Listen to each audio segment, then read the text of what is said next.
જગદીશભાઈ મહેતા ઉપર ધડાધડ એફઆઈઆર ઉપર એફઆઈઆર ઉપર એફઆઈઆર ચાલુ થઈ ગઈ. એક બાજુ પટ્ટા વાળી હાલે છે, પટ્ટા ઉતારી લેવાની વાત છે, એક બાજુ પટ્ટા મારવાની વાત છે. આ બધાની વચ્ચે મારે તમને બે શબ્દો કહેવા છે, પણ એ પહેલા હું મારી તબિયતના સમાચાર આપી દઉં. ધીમે ધીમે સારું થતું આવે છે, ઘણું સારું થઈ ગયું છે. હમણાં સુધી હું બિલકુલ મેડિકલ રેસ્ટ ઉપર એટલે કે આરામ ઉપર હતો, એટલે લગભગ ઘણી બધી ઘટનાઓમાં હું કંઈ બોલ્યો નથી કે મેં કંઈ લખ્યું નથી. શરૂઆત કરવી છે જગદીશભાઈ મહેતાના ઉપર થયેલી એફઆઈઆરના વિષયથી. દોસ્તો, ગુજરાતમાં હમણાં જે બે ઘટનાઓ બની, એ બંને ઘટનાઓને એકબીજા સાથે લેવા દેવા છે. જનતાએ બહુ ગંભીરતાથી જાણવું ખૂબ જરૂરી છે. એક ઘટના કે જગદીશભાઈ ઉપર ફટાફટ એફઆઈઆર થઈ ગઈ. એક ઘટના કે જિગ્નેશ મેવાણીએ ત્યાં દારૂ અને ડ્રગ્સના વિરુદ્ધમાં જે કંઈ પણ ચર્ચા કરી, એને લઈને ગુજરાતની ભાજપની આખી ટોળકી અને ભાજપના આખા ગૃહમંત્રી બંને લોકો જે છે એ જિગ્નેશ મેવાણી ઉપર રીતસરના તૂટી પડ્યા. આ બંને ઘટનાને એકબીજા સાથે એવી રીતે લેવા દેવા છે કે ગુજરાતમાં છેલ્લા 30 વર્ષથી ભાજપની સરકાર એ પોલીસના ડરની પાછળથી ચાલે છે. એટલે કે આમ જનતા ભાજપથી નારાજ તો ખૂબ છે, અનેક જગ્યાએ જનતાને તકલીફ પડી રહી છે, પણ જનતા નથી બોલતી. એનું એકમાત્ર કારણ છે કે લોકોને પોલીસથી ડરાવીને રાખ્યા છે. અને ખાલી જનતાને જ પોલીસથી ડરાવીને રાખ્યા છે એવું નથી, પોલીસને પોલીસથી ડરાવેલા છે. પીઆઈ હોય, કોન્સ્ટેબલ, એએસઆઈ, હેડ કોન્સ્ટેબલ, આ બધાને ભાજપની સરકારે ડરાવ્યા છે કે તમે જો ભાજપની સરકાર કહેશે એમ નહીં કરો તો બદલી થઈ જશે, સસ્પેન્ડ થઈ જશે, તમને આમ કરી નાખશું, તેમ કરી નાખશું. એટલે કુલ મળીને આખા ગુજરાતમાં ડરનું સામ્રાજ્ય છે. ભાજપની સત્તા નથી, ડરની સત્તા છે. હજારો લોકોએ બોલવું છે, અવાજ ઉઠાવવો છે, અને એટલો બધો ગુસ્સો છે કે ક્યારેક તો મારી લેવાનું મન હજારો લોકોને થતું હશે. ખરાબ રોડ રસ્તા ઉપર જ્યારે વાહનો લઈને પબ્લિક નીકળે ત્યારે મનમાં તો એટલો બધો ગુસ્સો આવતો હશે કે એકાદો ભાજપ વાળો અથવા કોઈ એવો રોડ વિભાગનો કોઈ ભ્રષ્ટાચારી સાહેબ મળી જાય તો મારીને ભૂત કરી દેવો, એવો અનેક લોકોને વિચાર આવતો હશે, પણ ડરના કારણે નથી બોલી શકતા. ગ્રામ પંચાયતોમાં કે મામલતદાર ઓફિસોમાં કે પોલીસ સ્ટેશનોમાં જ્યારે માણસ પોતાની રજૂઆત લઈને જાય છે ત્યારે સરકારી માણસ એની સાથે જે રીતનું વર્તન કરે છે, જે રીતે એને ધક્કા ખવડાવે છે, જે રીતે એકદમ અપમાનજનક જવાબો આપે છે, એ સાંભળીને હજારો લોકોને મનમાં એમ થાય છે કે આને બે લાફા મેલું, પણ નથી મેલી શકતા કે નથી બોલી શકતા. શું કામ? ડર લાગે છે. આ ડરનું સામ્રાજ્ય છે એટલે ભાજપની સત્તા છે. સહેજ પણ લોકોની અંદરથી ડર ઓછો થાય, લોકો બોલવા લાગે, તો ભાજપ વાળાને ગુજરાતના એક પણ ગામમાં જવું મુશ્કેલ થઈ જાય એટલી હદે જનતામાં આક્રોશ છે. જનતાના આક્રોશને પોલીસના માધ્યમથી દબાવી રાખ્યો છે ભાજપે. અને જગદીશભાઈ મહેતા કે ચૈતર વસાવા કે જિગ્નેશ મેવાણી આ ગુજરાતના એવા લોકો છે જે લોકો બોલે છે ત્યારે જનતાનો ડર ઓછો થાય છે. જે લોકો કંઈક વાત કરે છે ત્યારે જનતાને હિંમત આવે છે. હવે હર્ષ સંઘવી હોય કે ભાજપની સરકાર હોય, એના પેટમાં તેલ શું રેડાય છે કે ચૈતર વસાવા, ગોપાલ ઇટાલિયા, જિગ્નેશ મેવાણી, જગદીશ મહેતા, આ લોકો જેટલું વધુ બોલશે, જેટલા વધુ સક્રિય રહેશે, એટલો જ જનતાની અંદરથી ડર ઓછો થશે. ડર ઓછો થશે તો જનતા બોલવા લાગશે. જનતા બોલવા લાગશે તો ભાજપ વાળાની સરકારના પાટિયા પડી જશે. અને એટલે જનતામાંથી પોલીસનો અને સરકારનો ડર ઓછો ન થઈ જાય એની સતત ચિંતા ભાજપના નેતાઓ કરે છે. અને એટલે જ વાંધો એ વાતનો નથી કે જિગ્નેશ મેવાણી કઈ ભાષામાં કયા શબ્દોમાં બોલ્યા. ભાજપના લોકોએ તો કાંડ કરવામાં કઈ બાકી નથી રાખ્યું. માણસના શબ્દો કરતા પણ વધારે ખરાબ માણસનું વર્તન હોઈ શકે. અને ભાજપના અનેક લોકોએ બળાત્કારો કર્યા છે, આજ ગુજરાતમાં છાપે ચડી ચૂક્યા છે, એની ઉપર કોઈ કાર્યવાહી નથી થઈ. મુદ્દો એટલો જ છે કે જગદીશ મહેતા બોલે છે તો ગુજરાતભરના ખેડૂતો એને ધ્યાનથી સાંભળે છે. જગદીશ મહેતાને સાંભળે છે તો જનતાની અંદર હિંમત આવે છે. હિંમત આવે છે તો એ હિંમત ભરેલી જનતા પછી છાતી કાઢીને ભાજપના નેતાઓ સામે બોલવા લાગે છે. આ વાતથી હર્ષ સંઘવી અને આખી ભાજપની ટોળકીને વાંધો છે. જિગ્નેશ મેવાણી બોલે છે તો જનતા ધ્યાનથી સાંભળે છે. ધ્યાનથી સાંભળે છે તો જનતાને ડર ઉડી જાય છે, ચિંતા નીકળી જાય છે અને હિંમત આવી જાય છે કે અમારો પણ કોઈ આગેવાન છે. અને એ વાતથી ભાજપના નેતાઓને ચિંતા થાય છે કે જો લોકો ડરતા બંધ થઈ જશે તો. ચૈતર વસાવા બોલે છે તો ગુજરાતભરના લોકોમાં અને ખાસ કરીને આદિવાસી સમાજના યુવાનોમાંથી ડર ઓછો થાય છે અને બોલવા લાગે છે. એ વાતથી ભાજપને ચિંતા થાય છે. ગોપાલ ઇટાલિયા લડાઈ લડે છે, રાજુ કરપડા લડાઈ લડે છે, મનોજ સોરઠિયા લડાઈ લડે છે, તો લોકોના મનમાં રહેલો પોલીસનો ખોટો ડર કે ભાજપના નેતાઓનો ખોટો ડર ઓછો થાય છે અને જનતા બોલવા લાગે છે, બોલવા લાગે છે, બોલવા લાગે છે. હવે જનતા બોલતી થઈ જાય તો આ બાપ દાદાની પેઢીઓની જેમ જે ભાજપની સરકાર ચાલે છે સરકાર ગાયબ થઈ જાય. એટલે ભાજપ સરકારમાં છે એનું એકમાત્ર કારણ છે ડર. આ ડર કોનો છે? સરકારનો અને પોલીસનો. હવે જિગ્નેશ મેવાણી કે જગદીશ મહેતા બોલે છે ત્યારે જનતાના મનમાંથી પોલીસનો ખોટો ડર ઓછો થઈ જાય છે. ડર ઓછો થઈ જાય તો માણસ ગમે ત્યાં બોલવા લાગે. મામલતદાર ઓફિસમાં જઈને કેમેરો કાઢશે, રોડ બનતો હોય, ભ્રષ્ટાચાર થતો હશે તો મોબાઈલ કાઢીને રેકોર્ડિંગ કરશે, ભાજપની સભામાં ઉભો થઈને 2 પ્રશ્ન પૂછી લેશે. જો હજારો જનતા આવું કરવા લાગે તો ભાજપના લોકો ક્યાંય મોઢું બતાવી શકે એમ નથી.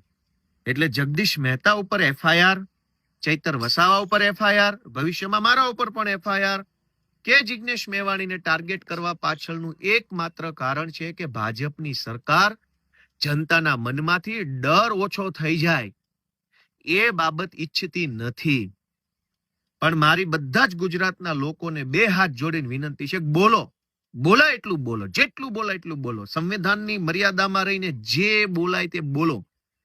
અપશબ્દની વ્યાખ્યામાં ન આવતું હોય, ગાળની વ્યાખ્યામાં ન આવતું હોય, એ બધું જ બોલો. કેમ નહીં બોલવાનું?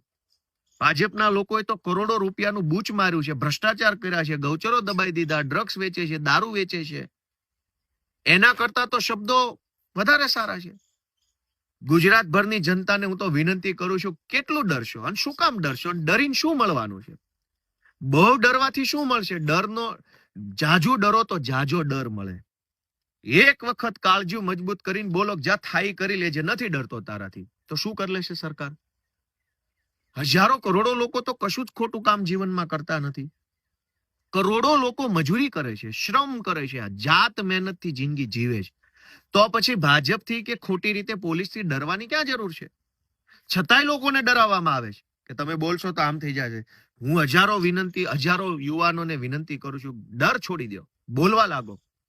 સરદાર પટેલ, પૂજ્ય ગાંધી બાપુ, ભગતસિંહ, આ બધા મહાપુરુષો જયારે આપણા દેશમાં હતા ત્યારે એમણે પણ આ જ કામ કરેલું. લોકોના મનમાંથી અંગ્રેજોનો ડર કાઢવાનું કામ કરેલું. કેમ કે અંગ્રેજો કરતા ભારત દેશના લોકોની સંખ્યા વધુ હતી. અંગ્રેજો તો કઈ 2-5 હજાર અંગ્રેજો નતા આખા ભારત દેશમાં. ભારત દેશની વસ્તી તો એ જમાનામાં 10-12 કરોડ લોકોની હતી. 10-12 કરોડ લોકો ઉપર 2-5 હજાર લોકોનું શાસન હતું. કોઈ અંગ્રેજો કઈ 5-10 લાખની સંખ્યામાં અંગ્રેજો નહોતા ભારતમાં. બહુ જૂજ સંખ્યામાં અંગ્રેજો હતા. પણ અંગ્રેજોએ ડર એવો ફેલાવ્યો હતો કે તમે કંઈક કરશો તો અંગ્રેજ આમ કરી નાખશે, તમે કંઈક કરશો તો અંગ્રેજ આમ કરી નાખશે. આજ ગુજરાતની આમ જનતાની જનસંખ્યા 7 કરોડ છે અને અંગ્રેજોના સીધી લીટીના વારસદાર જેવા ભાજપના નેતાઓની સંખ્યા હશે 5,000. 5,000 નેતાઓથી 7 કરોડ લોકો ડરીને બેઠા છે. તો હું તમારો આત્મા જગાડવા આવ્યો છું, તમને વિનંતી કરવા આવ્યો છું કે લલકાર ફેંકો, થાય કરી લેજે. શું કરી લઈશ તું મારું? ડર છોડો, કાઢો મોબાઈલ ને ઉતારો વિડીયો. જ્યાં જાઓ, જ્યાં ખોટું થાય ત્યાં વિડીયો ઉતારો. કેટલા લોકોને પકડશે, કેટલાને જેલમાં નાખશે, કેટલાને ફાંસીએ ચડાવશે? કોઈ આપણે કઈ ખોટું કામ નથી કરતા. જગદીશ મહેતા ઉપર ધડાધડ FIR થવા લાગી. જિગ્નેશ મેવાણીએ કીધું કે ભ્રષ્ટાચાર કરનારાઓના પટ્ટા ઉતરી જશે, તો હર્ષ સંઘવીના પેટમાં તેલ રેડાયું. આ પટ્ટા અને જગદીશભાઈ મહેતા અને જિગ્નેશ મેવાણીની વાતમાં એક સમાનતા છે કે સામાન્ય માણસ, ગુંડાઓ, વ્યાજ માફિયાઓ વિરુદ્ધ FIR લખાવા જાય, દારૂની ફરિયાદ લખાવા જાય, કોઈ એક્સિડન્ટ થઈ ગયો એની ફરિયાદ લખાવા જાય, સામાન્ય માણસ પોલીસ સ્ટેશન જાય તો એની FIR લખવામાં નથી આવતી. જગદીશ મહેતા સામે 15 વર્ષ જૂની ઘટનાની અંદર ધડાધડ એફઆઈઆર લખાઈ ગઈ, 1 લખાઈ ગઈ, 2 લખાઈ ગઈ, 3 લખાઈ ગઈ. અમેરિકાની પોલીસ કરતા પણ ઝડપથી આપણી પોલીસે કામ કરી બતાવ્યું. તો સત્તાની આ હદે ચાપલુસી કરનાર વ્યક્તિના પટ્ટા તો ઉતરવા જ જોઈએ. એમાં શું વાંધો છે? સામાન્ય માણસ વ્યાજ માફિયા વિરુદ્ધ કે ગામના માથાભારે માણસ વિરુદ્ધ કે ખનીજ માફિયા વિરુદ્ધ એફઆઈઆર નથી કરાવી શકતો. પોલીસ ઉલટાની સામી ફરિયાદો કરે છે. એક ગરીબ માણસની સાચી ફરિયાદ નથી લખાતી, પણ એક સાચા માણસ ઉપર ખોટી ફરિયાદ લખી લેનાર ભ્રષ્ટ અને દલાલ અધિકારીના પટ્ટા કેમ ન ઉતરવા જોઈએ? અને જિગ્નેશ મેવાણી એ તો કહે છે કે આવા જે ચાપલુસો છે, કેમ કે પટ્ટો, ઘણા મિત્રો એવું કીધું કે આ પટ્ટો મહેનતથી મળ્યો છે. દરેક વસ્તુ દુનિયામાં મિત્રો મહેનતથી જ મળે. ધારાસભ્ય મહેનતથી બની શકાય, પોલીસે મહેનતથી બની શકાય, ડ્રાઈવરે મહેનતથી બની શકાય, વેપારી બધી જ વસ્તુ મહેનતથી થાય છે. કશું જ મફત નથી થવાનું. પણ મહેનતથી મેળવેલો પટ્ટો છે ને કમરે પહેરવા માટે આપ્યો છે, ગળામાં ટોમીની જેમ પહેરવા નથી આપ્યો. જેણે પટ્ટો ગળામાં પહેરી લીધો છે ટોમી બની ગયા છે ભાજપના, એના પટ્ટા ઉતારી લેવાના છે. કમરનો પટ્ટો કમરે પહેરો, ટાઈટ ઉભા રહો, ટટ્ટાર ઉભા રહો, કરોડરજ્જુ ઉપર ઉભા રહો, છાતી કાઢીને ઉભા રહો, સિંઘમની જેમ કામ કરો તો સેલ્યુટ છે અમારી. પણ કમરના પટ્ટા કાઢીને ટોમીની જેમ ગળામાં પહેરી લીધા હોય ને પટ્ટા બીજો છેડો હરસંઘવીના હાથમાં આપ્યો હોય તો પટ્ટા ઉતરશે. એમાં કઈ ખોટું નથી. ગરીબ માણસ આજે દારૂડિયાઓની વિરુદ્ધમાં એફઆઈઆર નથી લખાવી શકતો, અને જગદીશ મહેતા ઉપર 1 એફઆઈઆર, 2 એફઆઈઆર, 5 એફઆઈઆર ફટાફટ. તો કમરનો પટ્ટો ગળા ઉપર પહેર્યો હોય ને ટોમી થઈ ગયા હોય ત્યારે જ આવી એફઆઈઆર લખાય. અને જે ટોમી બની ગયા એના પટ્ટા તો ઉતારવાના છે. કેમ નથી ઉતારવાના? અને જેને ઈમાનદાર છે, જેને કમરનો પટ્ટો કમર ઉપર પહેર્યો છે, એને સેલ્યુટ છે, કડક સેલ્યુટ. કોઈ ટેન્શન નથી. જગદીશભાઈ જેવા અનેક એવા માણસો છે જેને દબાવવાની કોશિશ થઈ રહી. શું કામ? કે જગદીશભાઈ બોલે, ચૈતર વસાવા બોલે, ગોપાલ ઇટાલિયા બોલે તો જનતા જાગૃત થાય. જાગૃત થાય તો ગળામાં જેને પટ્ટા પહેર્યા છે ટોમીને તકલીફ થાય ને ટોમીના બોસને તકલીફ થાય. કેમ કે એક ટોમી છે જેને ગળામાં પટ્ટો પહેરી લીધો છે, અને એક ટોમીનો શેઠ છે. ટોમી જાઓ ગોપાલ ઇટાલિયન જેલમાં પૂર દે, ટોમી રાજુ કરપડા ઉપર એફઆઈઆર કરી દો, ટોમી જગદીશ મહેતાને જેલમાં પૂરી દો. તો તમામ ટોમીને વિનંતી છે કે કમરના પટ્ટા ગળે પહેર્યા છે ને એનું 2 પરિણામ આવશે. યા તો આ પટ્ટો તમારું ગળું દબાઈ દેશે, કેમ કે જેના હાથમાં પટ્ટો તમે સોંપ્યો છે ને ગળામાં પહેરેલો, એ કોઈ સારા માણસો નથી. અનેક ભૂતકાળમાં અધિકારીઓના ભોગ લઈને બેઠેલા ચોર લોકો છે. અને બીજું એ પણ પરિણામ આવી શકે કે તમારો પટ્ટો તમારા ગળામાં છે પણ કાલે સરકાર બદલાઈ જશે તો આ પટ્ટો ક્યાં લાગશે ને ક્યાં નહીં લાગે એની કેમ ખબર પડશે? એટલે જે ચોર છે, જે ભ્રષ્ટ છે, જે ગુજરાતને લૂંટે છે, જેને કમરમાં પહેરવાના પટ્ટા ગળામાં પહેર્યા છે, ટોમી થઈ ગયા છે, એના પટ્ટા ઉતારવાના જ છે. જગદીશ મહેતા જેવા નિષ્ઠાવાન માણસો, જિગ્નેશભાઈ જેવા, ભલે દારૂ ડ્રગ્સનો મુદ્દો ઉઠાવ્યો છે તો એ ગુજરાતની જનતા માટેનો મુદ્દો છે.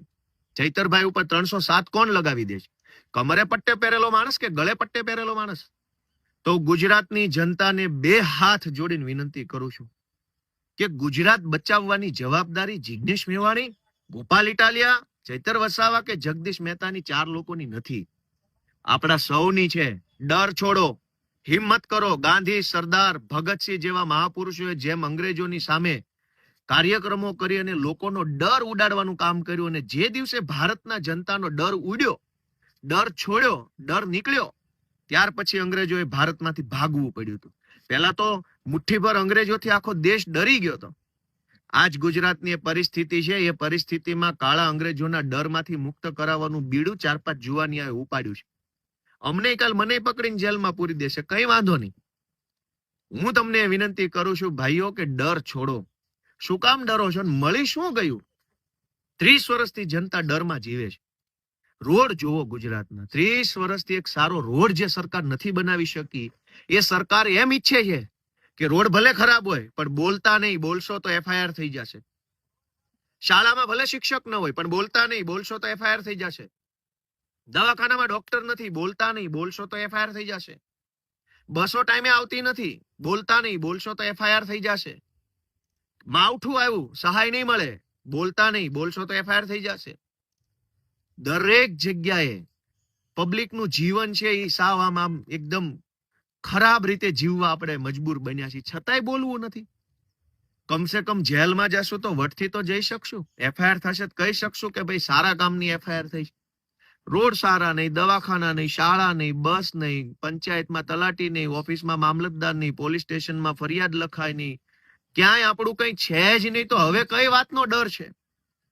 દોસ્તો, ડર છોડો, હિંમત કરો. જ્યાં ખોટું થાય, જ્યાં કઈ ભાજપ વાળા દાદાગીરી કરે, મોબાઈલના કેમેરાથી વિડીયો ઉતારો.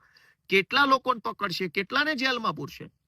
મારો ખુલ્લો ટેકો જગદીશભાઈ મહેતાને છે. હું બીમાર હતો એટલે બોલ્યો નતો. જિગ્નેશભાઈને ટેકો છે. ગુજરાતની જનતાનો ડર ઓછો કરવા માટે જે યોદ્ધાઓ નીકળ્યા છે બધાને ગોપાલ ઇટાલિયાનો ખુલ્લેઆમ ટેકો છે. ગુજરાતની જનતાને ભાજપે પોલીસના માધ્યમથી ડરાવી છે. આ ડર ઉડી ન જાય એટલા માટે નવો ડર ફેલાવે છે. અને ડર જનતા ઉપર નથી, પોલીસને ડરાવી દીધી. નાના કોન્સ્ટેબલો, હેડ કોન્સ્ટેબલો, એએસઆઈ, પીએસઆઈ ને ડરાવવામાં આવ્યા છે કે ભાજપ વાળા કહેશે એમ નહીં કરો તો ટ્રાન્સફર થઈ જશે, સસ્પેન્ડ થઈ જશો, આમ થઈ જશે, તેમ થઈ જાય. દોસ્તો, આ ડરનું સામ્રાજ્ય ખતમ કરવા માટેની મશાલ જગદીશ મહેતા, ચૈતર વસાવા, જિગ્નેશ મેવાણી, ગોપાલ ઇટાલિયા, રાજુ કરપડાએ મશાલ ઉઠાવી છે. આ મશાલનું અજવાળું વધે એના માટે તમારા સહયોગની જરૂર છે. જય જય ગરવી ગુજરાત.